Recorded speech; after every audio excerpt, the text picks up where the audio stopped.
Hi, my name is Sean Powell. I'm a Principal Research and Development Engineer for Boston Scientific. I am also the mannequin builder for the Worcester Art Museum.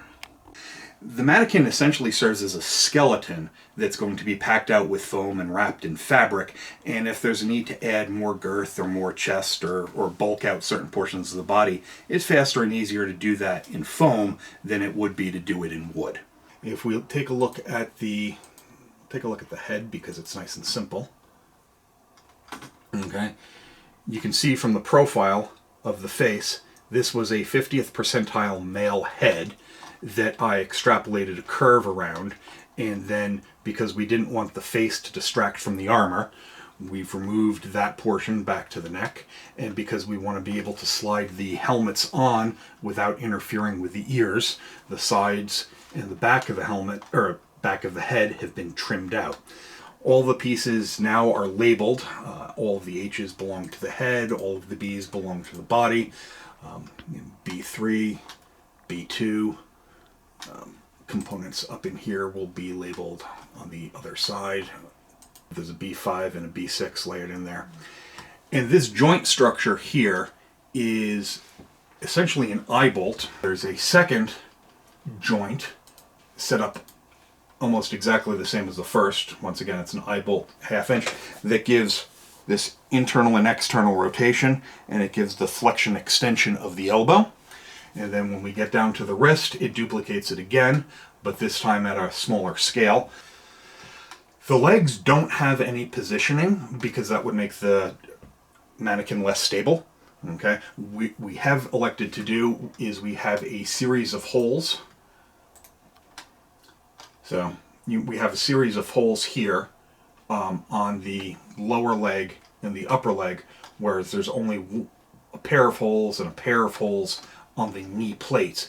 And this allows us to slide the upper and lower legs into the knees and clamp them together at different heights, which allows the mannequin to be adjustable in height.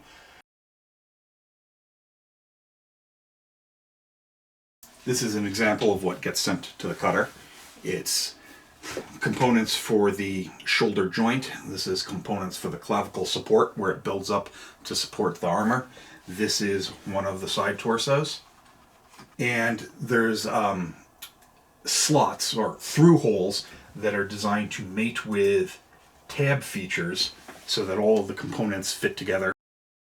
So the next step is a little bit more chaotic within the shop. The pieces will arrive from the cutter, resembling these.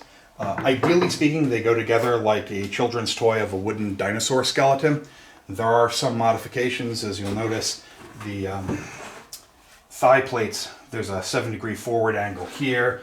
There's a 2-degree outward angle that helps get that nice, comfortable, organic shape. So to get those angles, I've got a belt sander with a rest. Then come over to the gluing station, which is a mess of other things because I've been assembling here. So it's glue, it's clamps, it's screws, sometimes pocket screws, all sorts of other bar clamps if necessary for assembly. Then once we have enough pieces collected, we will go and we will start building the components for the joints. The joints are made of nice, bulky, 1/2 inch diameter eye bolts that can adjust in and out for the width of the shoulders or the length of the upper arm. We'll have smaller eye bolts for the wrist. Okay. This is an example of the joints, duplicated shoulder and wrist.